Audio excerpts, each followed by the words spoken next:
بسم اللہ الرحمن الرحیم۔ دوسرا سبق سورۃ الفلق کی تلاوت۔ اس سورت کے بعض الفاظ کی لغوی تحقیق، پھر ترجمہ، شان نزول اور کچھ فضائل۔ تلاوت۔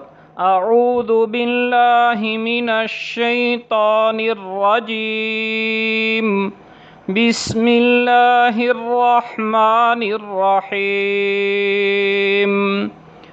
قل اعوذ برب الفلق من شر ما خلق ومن شر غاسق اذا وقب ومن شر النفاثات في العقد ومن شر حاسد اذا حسد۔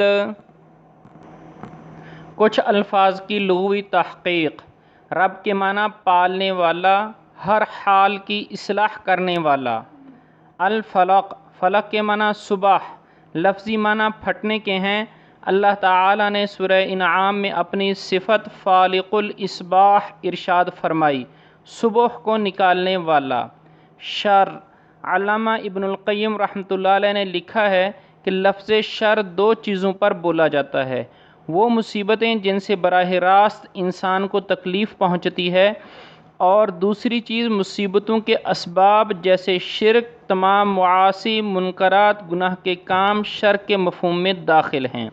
غاسق، غسق مصدر سے مشتق ہے، اس کے معنی رات کا تاریک ہونا۔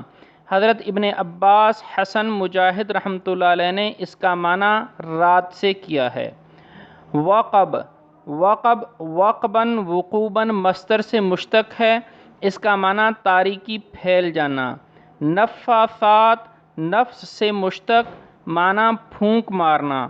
عقد، عقدہ کی جمع ہے، معنی گرہیں لگانا۔ عقد، عقدہ کی جمع ہے، معنی گرہیں کے ہیں۔ نفاثات فی العقد، گرہوں پر پھونک مارنے والے، مراد اس سے جادو کرنے والے ہیں۔ لفظی ترجمہ۔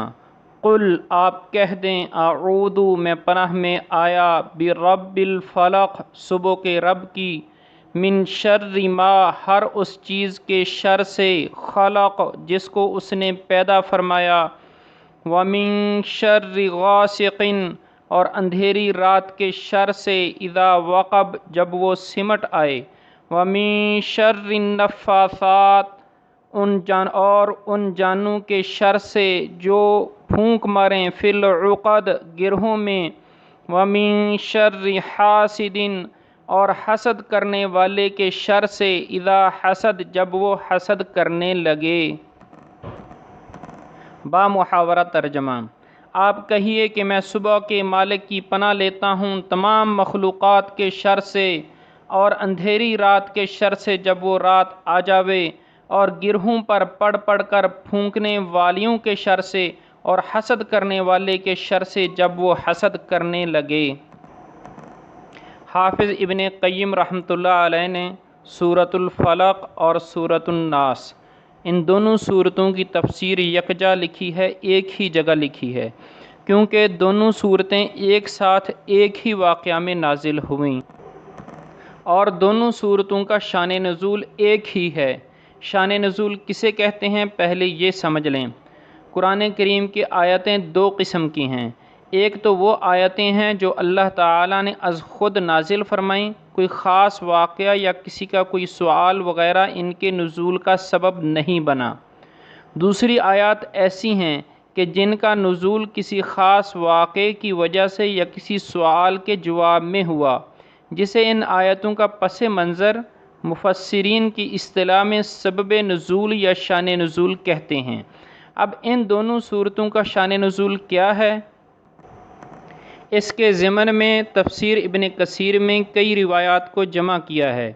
ان روایات میں ایک روایت امام سالبی رحمۃ اللہ علیہ کی ہے کہ ایک لڑکا حضرت صلی اللہ علیہ وسلم کی خدمت کرتا تھا۔ لبید بن عاصم نے اس لڑکے کو پھسلا کر رسول اللہ صلی اللہ علیہ وسلم کا کنگا اور کچھ اس کے دندانے اس سے حاصل کر لیے، اور ایک تانت کے تار میں 11 گریں لگائیں۔ ہر گرہ میں ایک سوئی لگائی، کنگھے کے ساتھ اس کو کھجور کے پھل کے غلاف میں رکھ کر ایک کنویں میں پتھر کے نیچے دبا دیا۔ اللہ تعالیٰ نے یہ 2 صورتیں نازل فرمائیں جن میں 11 آیتیں ہیں۔ آپ صلی اللہ علیہ وسلم ہر گرہ پر ایک ایک آیت پڑھ کر ایک ایک کھولتے رہے، یہاں تک کہ سب گرہیں کھل گئیں اور آپ صلی اللہ علیہ وسلم سے اچانک ایک بوجھ سا اتر گیا۔ سورۃ الفلق کی کچھ تفسیر اور سورۃ الفلق اور سورۃ الناس کے کچھ فضائل انشاءاللہ تیسرے سبق میں بیان کریں گے اگر زندگی رہی۔ اللہ تعالی عمل کی توفیق عطا فرمائے۔